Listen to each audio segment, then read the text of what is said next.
Yo, yo, welcome back to another episode of 343, episode 64. I'm your host, Jason. I'm joined by my trusty sidekick. I think he's just shone a light on himself there. AF, what a mad intro there, brother. How's it going? That was not intentional. It's just my Okay, light went sure, off and then I needed to put it sure. back on. How's it been? No. All good. I have a smile on my face for once at the starting of an episode. So that's a good thing. We can get into that in a bit. But yeah, all good. No, lovely, lovely. We also welcome back a previous contributor, Damon, coming all the way from the States. So thank you for firstly meeting us in a different time zone. How's it been? How you been?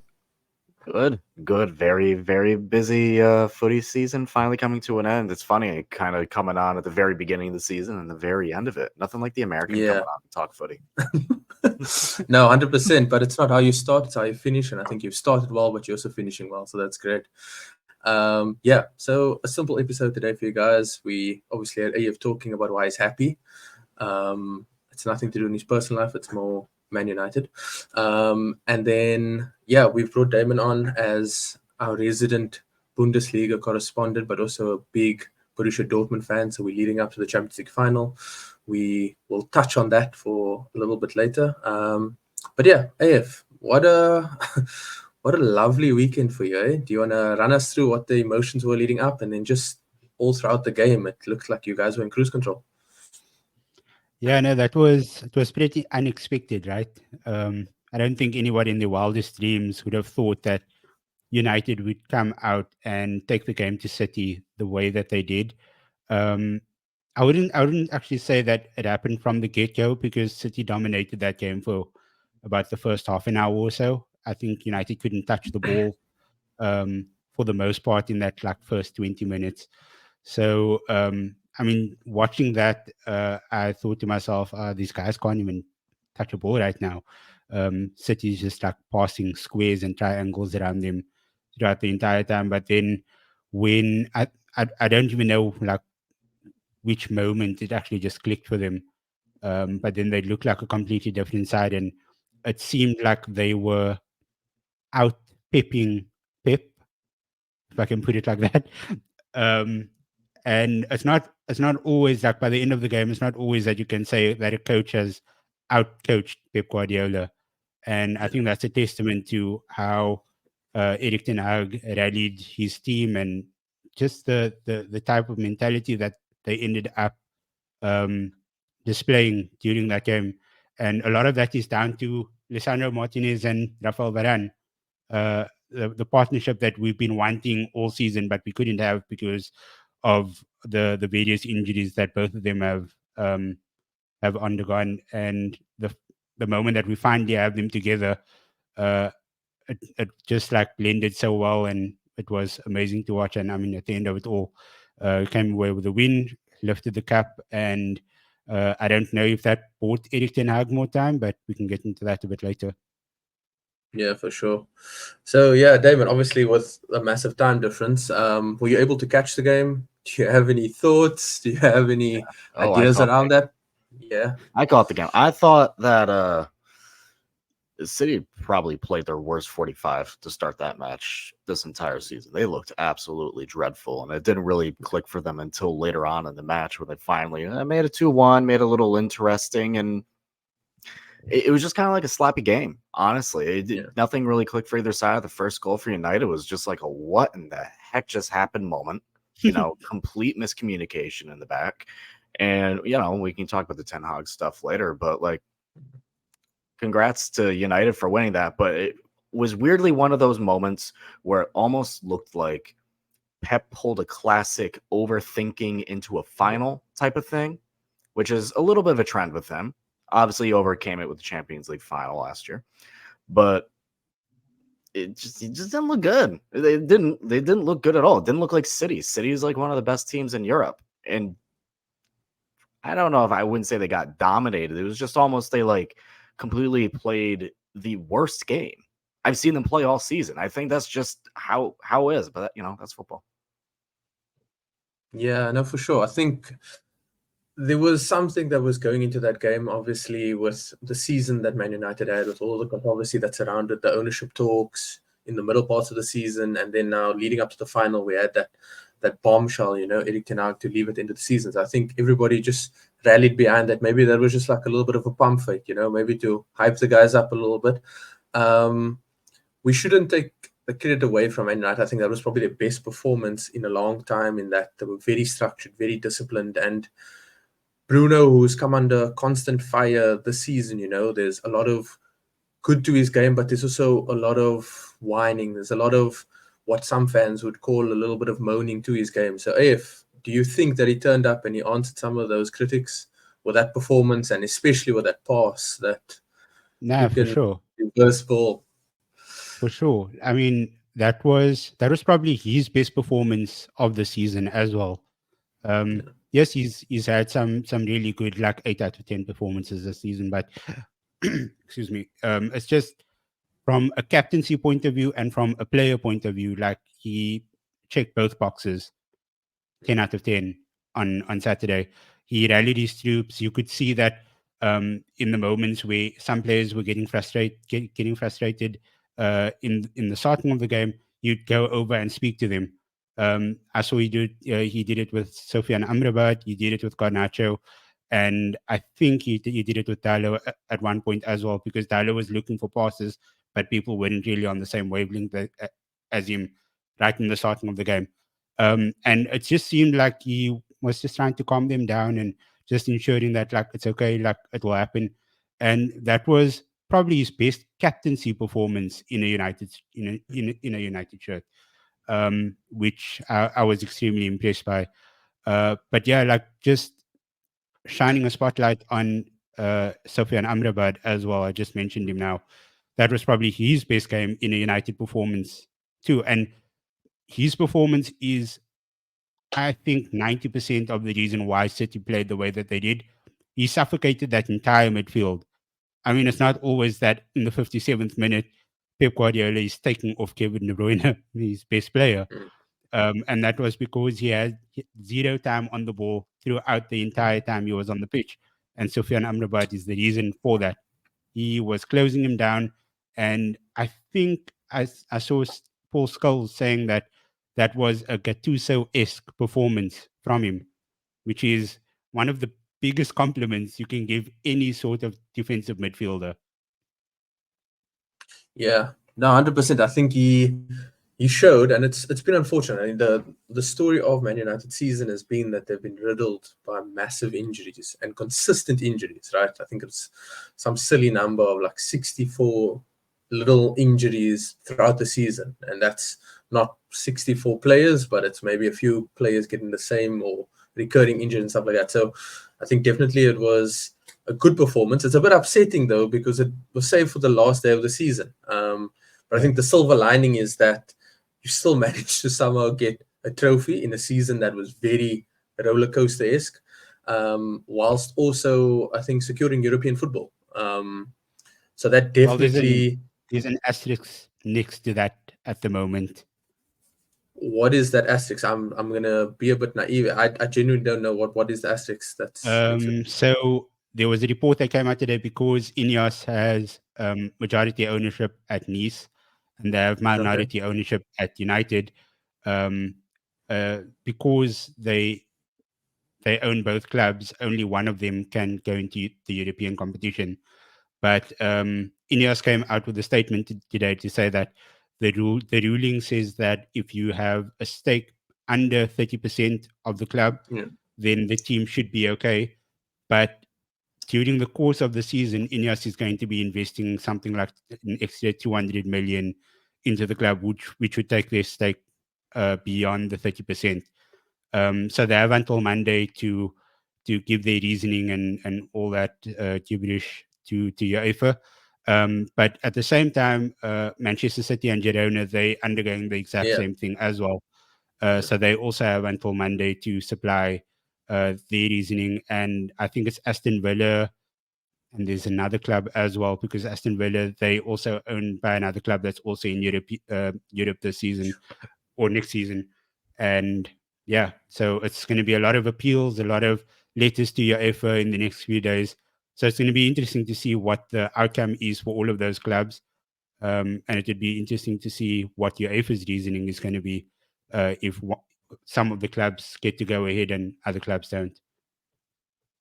No, 100%. I think we saw that talks about Girona as well, and I thought that it was just going to be that the City Football Group were then just going to reduce ownership. And I mean, like you're saying, this now they're now going into this period, and I have to discuss. But it's actually crazy to think with all these clubs having fractional ownership everywhere, it was going to get to this format. Pivoting off that game, we obviously saw the performance. We saw all the talks leading up. Damon, just two things. This is just a personal one. What sort of support or what sort of stronghold does Man City have in the US? If you know this offhand, I was just thinking about it. It's like I was thinking about, and why I'm thinking about that, it sounds a bit crazy, right? But with City and all the controversy that surrounds them, and I was watching the trophy parade, and I was wondering if maybe it was a bit celebrated a bit differently in the US at all, if you perchance know that. But also just talking about managers, and we'll pivot from that Manchester to the other Manchester with tenhag. What does the future look like for Manchester United? And if tenhag leaves, is it going to be detrimental to the progress that they've made now? Sorry, that's a long-winded question there. You can ignore the Man City one. I'm actually just realizing there's no way that you know this. Well, actually, I can speak a little bit on just Man City's stronghold here in the US, because I can at least tell you this, right? The two most popular clubs in this country are Manchester United and Liverpool. That's without a question. If you look at just TV ratings and general ratings on that Friday, it is Manchester United and Liverpool. Chelsea has a good hold. Manchester City does have a hold, but it's not nearly as much as those top two clubs. There's Liverpool bars where I live. There are Arsenal bars where I live. Arsenal also has a pretty strong hold as well. Yeah. There's Man United bars here in the US as well. There are very few Manchester City bars. That does not mean there are no Manchester City fans. There are, because, when you had that whole Aguero moment that happened over a decade ago at this point, which is kind of crazy to think about. That's when a lot of folks in this country were really starting to get into soccer. So there were, that got a few fans in that way. And there were, of course, City fans prior to that moment as well. Just talking about United right now, for a manager point of view, if tenhag leaves or not, what does that mean for him? It's Manchester United. I still don't think that. I really do not think that no matter what. Actually, no, I'm going to take this back. I do think that job is not as meaningful as it used to be 10 years ago. Honestly, you have to look about where they are, where the club has been, the finances going around the club. I was going to go into a whole thing and be like, it's still Manchester United. It's still a wanted position. I'm just trying to think about it for a second. You know what?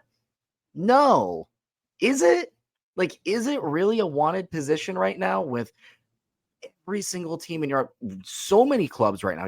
Juventus needs a new manager. Bayern Munich are looking at a manager, whether that's Vincent Kompany or not. Would you say Bayern Munich is a more wanted job than Manchester United? Would you say Juventus is a more wanted job than Manchester United? Right? Should they stick on to tenhag? I don't know if that's a question for me. That's definitely a question for AF, who I think I know his answer on this. But if they don't stick with tenhag, let's think about it that way. Who are you getting? Who's available right now? Yeah. Are you getting Thomas Tuchel? Do you want Thomas Tuchel right now? Is that your best? Is that the best case scenario is to get someone like that, right? The manager landscape in world football on a club level is kind of a disaster. Who are you going after right now? Are you going to go after a former player and hope it's a Xabi Alonso situation? It's possible. You need a major miracle for that to happen. You need a lot of finances. I don't know. What would you like? I know what you're going to say, but what would you do? Yeah, so you mentioned Thomas Tuchel, and then you have Mauricio Pochettino as well. Immediately, that's a no from me. I mean, Chelsea just sacked the guy, and then United hires him. Like, no, like we are not that club. Like you mentioned that like the Manchester United manager position isn't what it used to be, and that is correct. But I still think a lot of managers would aspire to become manager of Manchester United because the club is so it's prestigious. Yes, we haven't had success in 10 plus years, but the name Manchester United, you just admitted it now, like in the USA, it's still a big club. It's still one of the two biggest clubs in the country, and I mean that speaks for itself right there. It's still a global name. There's still a lot of expectation. Even though United finished eighth, we still in all the newspapers, like all the media, still reporting about us. Fabrizio Romano, he tweets about 50,000 tweets a day for United only. That's not an exaggeration, by the way. Uh, but yeah, like I mean, Tuchel, there's De Zerbi as well. There's Thomas Frank. Hell no. Graham Potter. Graham Potter is not in the shortlist. Don't put that out into the universe. Thank you very much. I'm so glad that there's a Euros as well, because if there wasn't a Euros, I feel like Gareth Southgate would have been in every single media publication linked with Manchester United. So You know I'm who's a very name you thankful haven't brought that up yet that should be brought up? Yes. Julian Nagelsmann. Oh yeah. And that's that's a name that at least like Bayern Munich we're looking at. Does he want to leave the German national team? Is that going to happen after Euros? Is it going to happen 4 years? I don't know. Who knows? But at least that's like, you want to talk about young managers that should get more opportunities. Yeah, he's that guy. Yeah. But like Nagelsmann is he was linked with United around about the time that Ten Hag was as well. They were both in the running, or supposedly in the running. But obviously Ten Hag got the job afterwards. Nagelsmann went to Bayern Munich. And I still think he's a good manager, but if I'm thinking about the manager that I want to take Manchester United forward, that's obviously Erik ten Hag. I've made no secret about what I think he can achieve with the club. I think he was dealt a very bad hand with all the injuries that he suffered this season. And the moment he gets his first choice defense or centre back pairing back together, you can see that his vision and his pattern of play is coming back again. I mean, Lisandro Martinez in that FA Cup final, progressing the ball forward every single time he got the ball. And that's basically the foundation of Erik ten Hag's philosophy or his football. So yeah, I'm really hoping that he doesn't get sacked. But with the shortlist that's been made public of Tuchel and De Zerbi, Thomas Frank, I think De Zerbi would be the best manager or the best candidate from that shortlist, mainly because of the players that he worked with at Brighton. And I think looking at there were so many different stat tables that came out during this week. Non-penalty XGs, he's top of the log for that. Goals conceded, I think he's in the top 5. Goals created, I think he's in the top 3.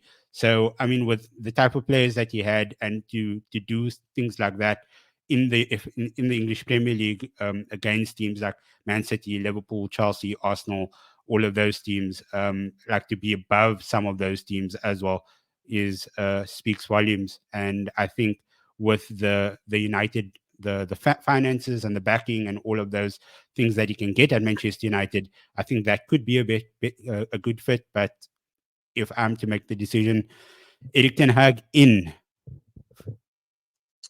No, 100%. It's a very impassioned plea that you make there. You were talking about Lisandro Martinez coming in, and suddenly you see that system.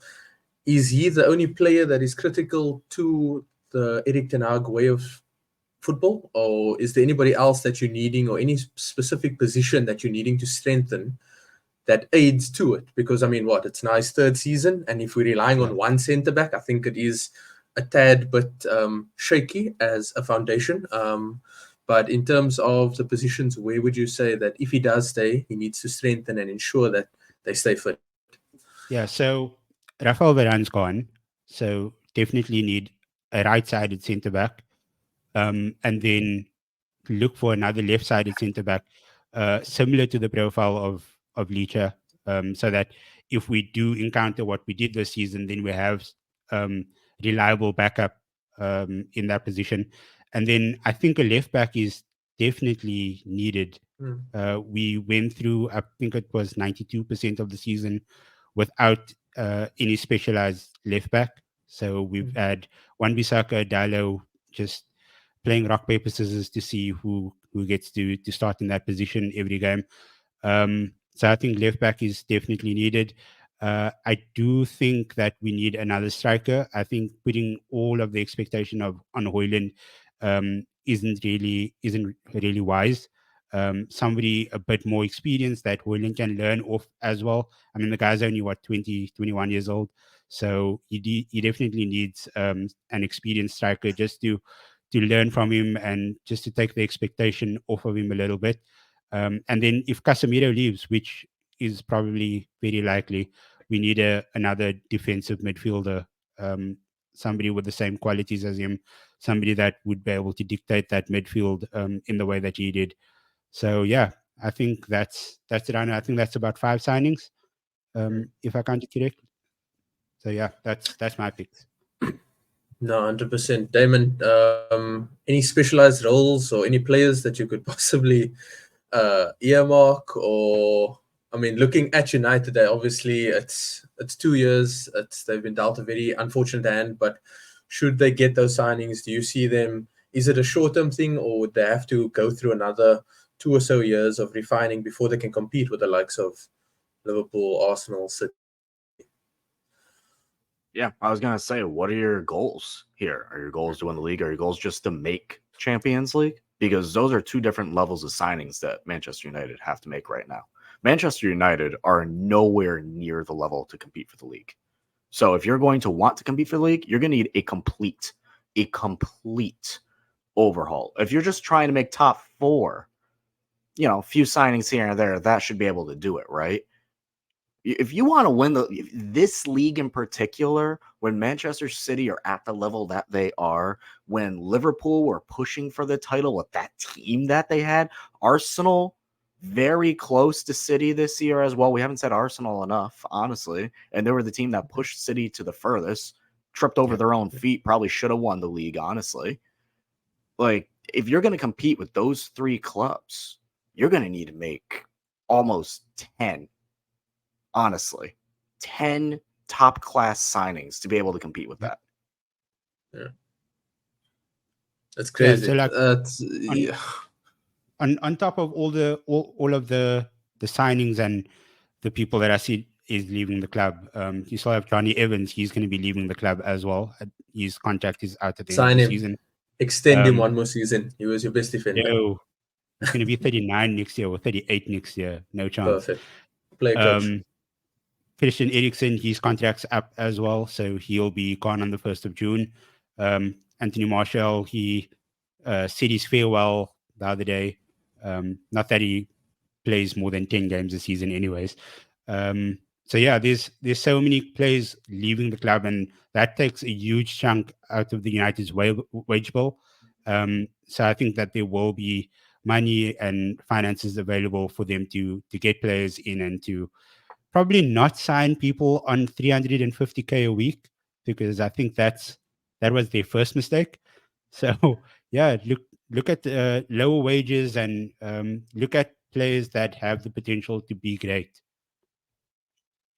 Yeah, no, 100% agree. I think it is. I have to agree with Damon. It's definitely a complete overhaul. You have to get rid of all the dead wood, and then you have to commit to a plan. And I mean, we say this every time when we discuss United. It can't be a quick thing, but it's like every season he wins a trophy. So it's like, okay, it's actually, you put that little plaster over that crack, and you say, okay, they actually want something. So it's not as bad. People look at the end of the season, but if you a diehard United and a football purist, you'd see that the process is not where you'd like it to be, where it previously was. So it is probably very frustrating, and definitely going to need a whole lot of new and out with a whole lot of the old. But yeah, enough about United. Let's pivot to a massive clash that is happening on Saturday. Borussia Dortmund against Real Madrid in the Champions League final. A real David versus Goliath. Damon, the last final that Borussia Dortmund made was a De Classica, wasn't it? 2013, if I'm not mistaken. It's Yep, been a that was while. the same stadium. It was at Wembley. Yeah, the Yep. same stadium. Thankfully, Arjen Robben's not playing. Man, I've been joking about that if it was going to be a Der Klassiker, it was going to be like, all right, maybe Yeah. 1-1, 89th minute. And then it's all of a sudden it's like, by God, it's that Arjen Robben's music. And he's like coming out of the tunnel. And then it's like, oh my God, it's Frank Ribery coming down the stairs too. Yeah, It was just going to be like some big thing. it would be Chances are that epic. Robin would have probably like injured himself coming down the stairs. So I heard he's still playing like 4th division in like Holland or something. He's like supremely fit. What? But I mean, that's Good for him. neither here nor there. Yeah, I mean, that's probably a social league, so fair is fair. But yeah, Damon, it's going to be a massive game. You're obviously coming up against probably the most extreme pedigree when it comes to Champions League football. But Dortmund have showed when their backs are against the wall, they can come out swinging. So yeah, I think after beating a Kylian Mbappe PSG team, do you feel confident going to the final? Oh, Is this not? Are we not familiar with David versus Goliath? This is let's sit down and look at what this team did this year and why Damon's this just team happy to be there. absolutely no sense. Okay, this team has made no sense this season. 5th in the league. Technically, we shouldn't even be in Champions League next year, but because of some UEFA coefficient for this new Champions League rule, hey, we made it. Thank you, everybody. We did it. Bayer Leverkusen, huge contributors to that. Much appreciated. Out of the Pokal again, very early on. It's just, and then it's like, okay, here we go through the Champions League. Won the group. How did we win the group? Keep going through. Okay, we got Atleti. Oh, tough match against Atleti. Made it through. Cool. On to PSG. Here we go, PSG. Oh, we made it through. Great. Like, this team makes absolutely no sense. Starting with our backs, right? Shula either looks horrible, like absolutely dreadful, or wow, he had to play a pretty good game. Schlotterbeck, oh my God, this guy's on the German national team. He's horrendous. Oh wow, he's on the German national team. He looks pretty good today. Mats Hummels, probably the more consistent player, but you know, he's getting older. He has some injuries, and his best ability is to play the ball out of the back through to someone like Füllkrug, who is hit or miss. Jadon Sancho was a pretty decent ad this year, and I'll see a lot of people like, oh, wow, Jadon Sancho is going to come back to United. He's going to play really good. It's like, he had like maybe 3 really good games with us, and the rest of the time, he's been kind of ghosting, right? But when he plays a good game, it's very noticeable. And then it's, you look at it, like, okay, Julian Brandt, good game or ghosting game? That's this whole team right now. Malen, Matson, you just go down through the list, right?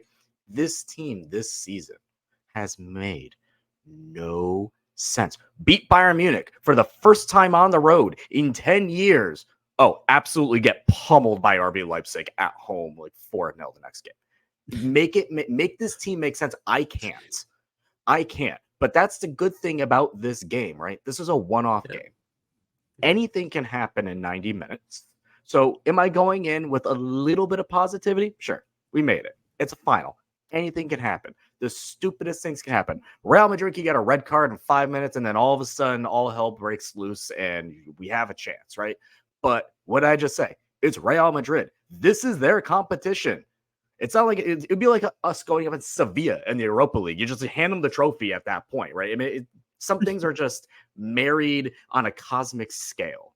There's a chance, sure, but I also could see Jude Bellingham scoring a hat trick on this team in 50 minutes. I don't understand that. Yeah. Okay. Yeah. I don't think I've followed Dortmund enough. I was just clinging onto the fairy tale, you know? Obviously. Oh, there's a fairy tale, but it makes no sense. I mean, fairy tales sometimes don't. We need Damon on more often speaking about Dortmund. I love 100%. That. Yeah. I'm gonna re-listen to that and just like watch that segment over and over and over again. I have seen this team pull off the amazing, and I have seen this team pull off the absolute most ridiculous what are you doing moments. You take it back to, I am traumatized as a fan of this club, right? Traumatized. All this team had to do, I'm still going back to a year ago, all this team had to do was beat Mainz on the last match of the year to win the title in a title season where they had no right winning that title, but somehow crawled their way back. and you draw on the at home, right? Like that's what this team does. They make you think, okay, they got through the hard part, they got this, and then next thing you know, they fall on their face. Yo, that sounds like an Arsenal fan, 100% through and through. It's this I hope was that has literally killed going to you. be like, Jason, this sounded like you 2 years ago. Yeah, literally. Nah, look, it's very cliche. It really is the hope that 100% kills you. But yeah, it's still Champions League final. You've ended club's dream, so why not dream just a little bit more? AF, are you supporting your friend on Saturday, or are you a Real Madrid fan at heart? Dude, I love Dortmund. Like, Yeah. I despise Real Madrid. The only time I ever support Real Madrid is when they play Liverpool or Manchester City, because I can't support those teams. Yeah. So that's literally the only time that I support Madrid. But in this case, I am wearing my Dortmund jersey. I will be there supporting them, hoping Marco Reus finishes his Dortmund career with the Champions League trophy that he needs so badly. Mats Yeah. Hummels probably finishes his Dortmund career with the Champions League trophy as well, because I don't think that they offered him a new contract, if I'm not mistaken. No, he's right now Yeah. he doesn't have a contract. So I mean that Nothing would be like a poetic as Champions well, League right? win to secure a contract extension. It's as simple as that. But like, I mean, at the end of it all, that could be poetic, because both of them, they were in that Dortmund team in 2013 that lost to Bayern Munich. So finally Yeah. getting the win at Wembley Yeah. Stadium 11 years later, make it happen, man. Football Against gods. Real Madrid. Let's say this. Let me be positive for like 60 seconds. Thank and say, you. how? Perfect. Let's say if Dortmund were to win, how are they to win? Well, you just got to play. I have to say, you got to play the games that you've played your absolute best matches on. You have to play your best game possible. This team, for whatever reason in the Champions League, they don't do it in league play. They don't do it in the Pokal, but in Champions League, for whatever reason, they're playing out of the back like it's Pep Guardiola managing them, and it is gorgeous football. And I'm sitting back and I'm like, man, this is gorgeous. Where's this been all season? But this is gorgeous. Do that. Now you have to do it against, Real Madrid, right? Füllkrug has to finish his chances. You're not getting a lot against Real Madrid. You may get 2. You have to finish them, right? Julian Brandt has to create chances from the midfield. Mats Hummels has to put the best balls imaginable, and Schlotterbeck has to be the best Schlotterbeck I've ever seen him be. Because when he's good, he's great. When he's bad, guy belongs in the 3rd division, right? It's that drastic. And, like if Sancho plays at his top level, if Adiyemi plays at his top level, right? If the midfield is clicking, if Chan can keep his head cool, which he has throughout the most of the season, we have a chance. It's a one-off game. Anything can happen. You push it to penalties, sure. A win's a win at that point. Can they do it? If everyone does what they're supposed to do and plays at the best level that they can, finish your chances. They locked down Mbappe real good, but also got extraordinarily lucky. Like PSG, let's not forget, hit the post and the crossbar, like a combination of like 5 or 6 times throughout the 2 legs. Right? PSG should have scored those goals. For whatever reason, they couldn't. They have to play better defensively, because Real Madrid is not going to miss those chances. Yep. No, 100%. I'm going to put you on the spot again. Obviously, everybody knows about Real Madrid and the firepower that they have. Who's your best 11 to take on the powerhouse that is Real Madrid? I mean, you've obviously mentioned most of them, and if it's maybe a repeat of some of that, then I do apologize. But for the people that are not too familiar, or they would just like to get familiar with some of the names, what's your 11 to take on Real Madrid? Füllkrug has to start up top. Not Sebastian Haller.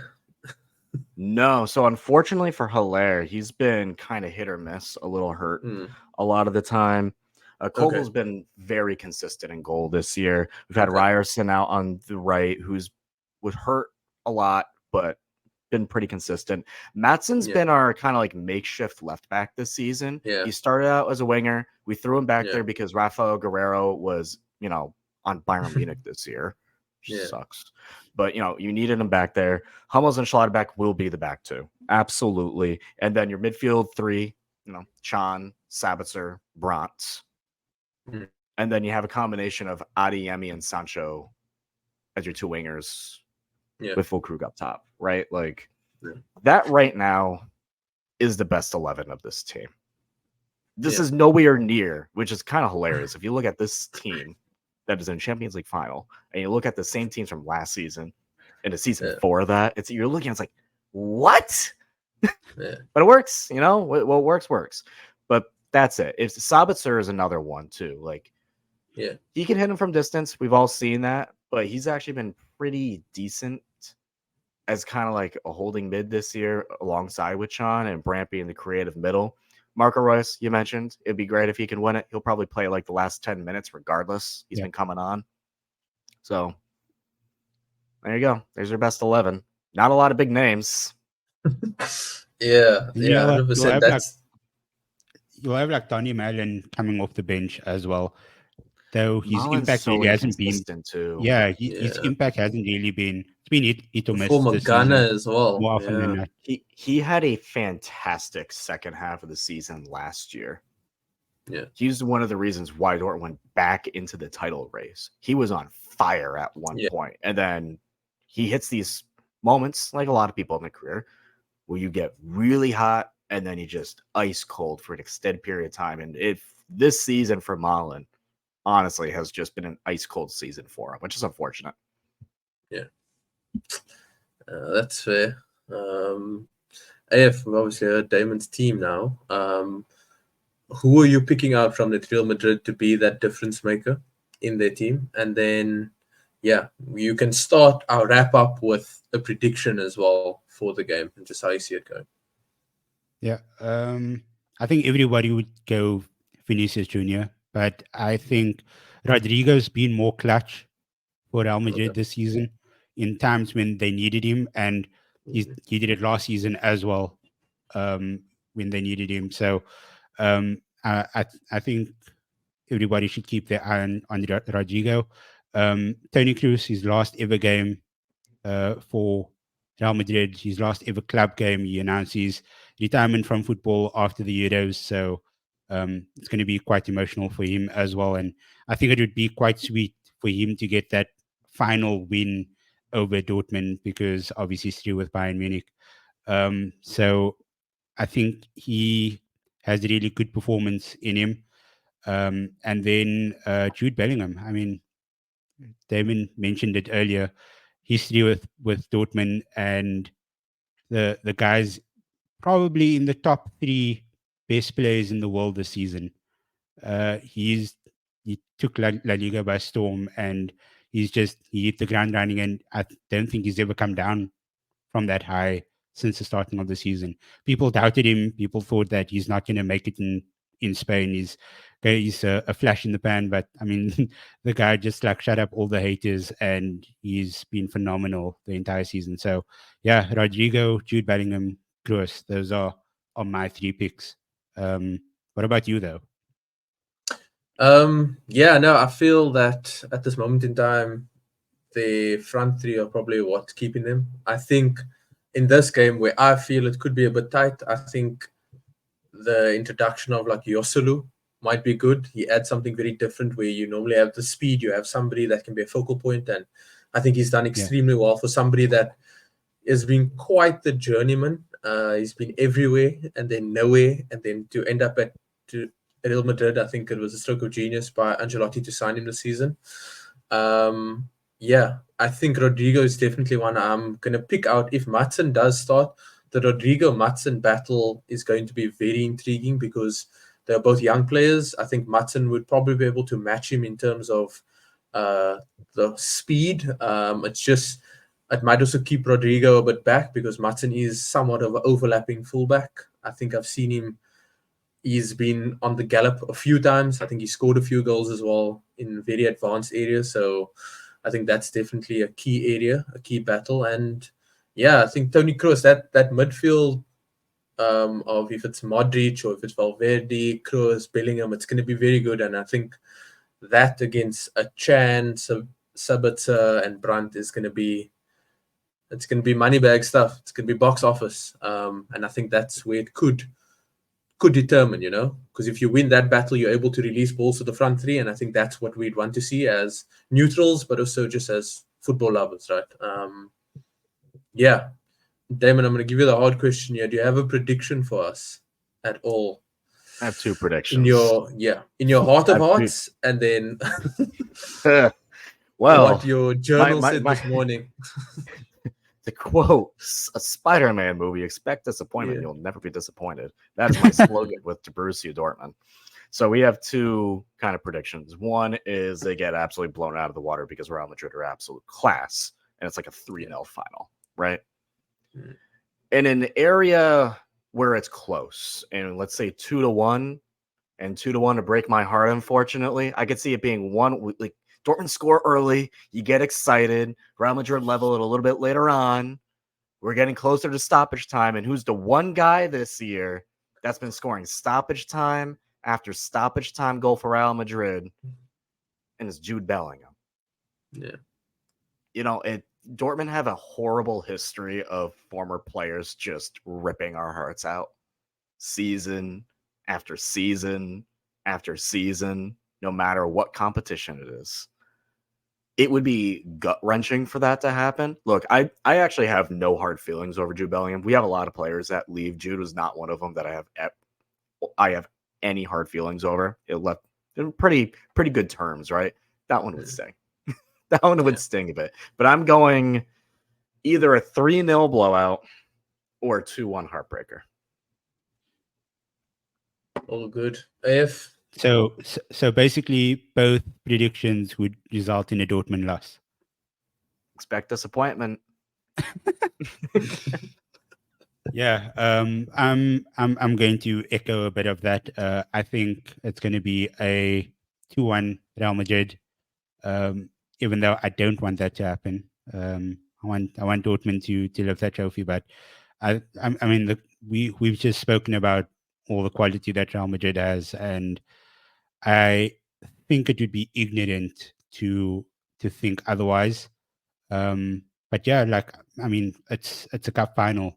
If you're in the cup final, you're good enough to be there. So anything can happen. But just on paper, I think Real Madrid edges this 2-1.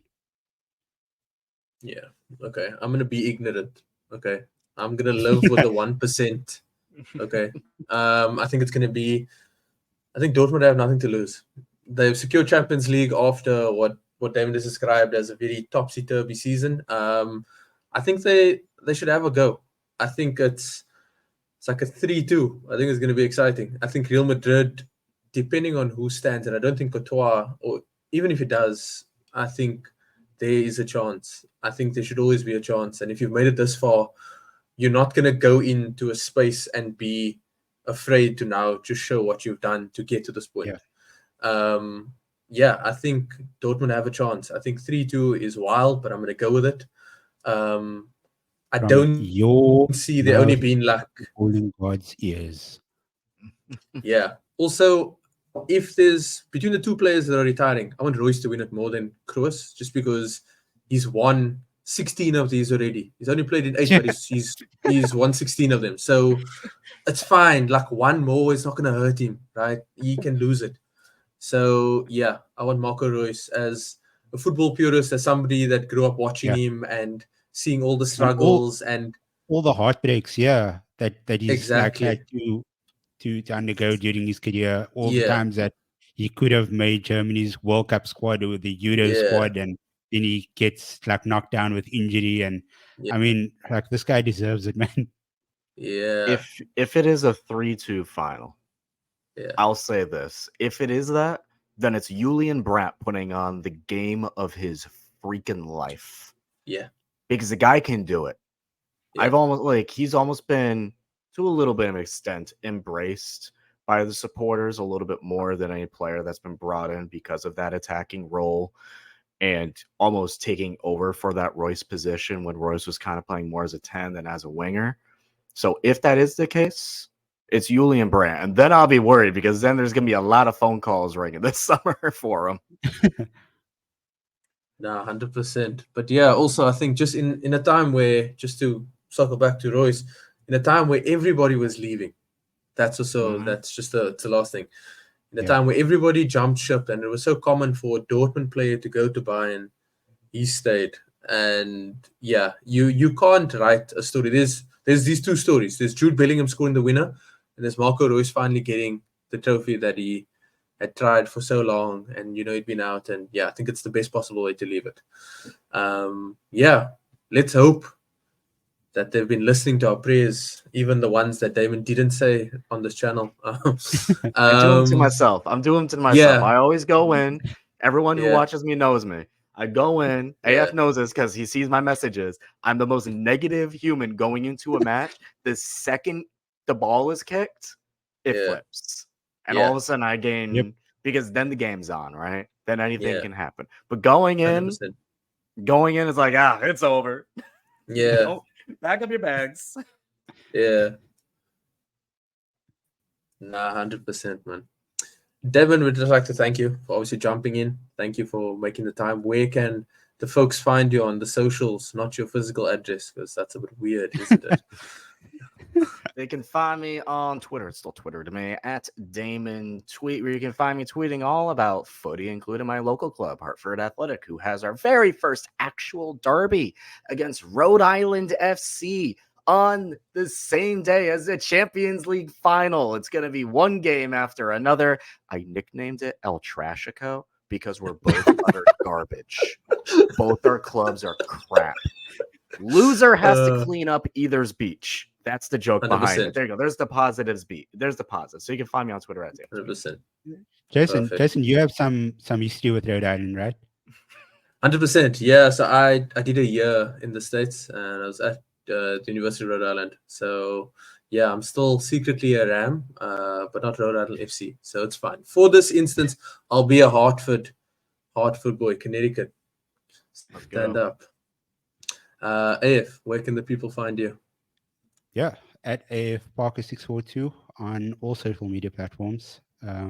Yeah, I'll probably be tweeting like probably an angry person if Real Madrid ends up trashing Dortmund on Saturday.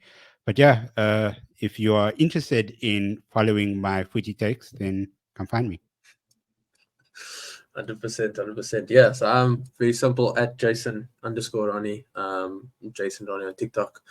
And yeah, we are Sporticos, at Sporticos on Twitter, on Threads, on TikTok. We appreciate all the love. We appreciate all the support. The shares don't go unnoticed. It's little milestones for us. We just keep checking it off. I mean, this is episode 67. So the time has flown, and it's a testament to have guests like Damon coming on, people that we really value your input. So yeah, thanks for making the time. Thanks for sharing. Thanks for listening in, and we'll catch you on the next one. Peace. Peace.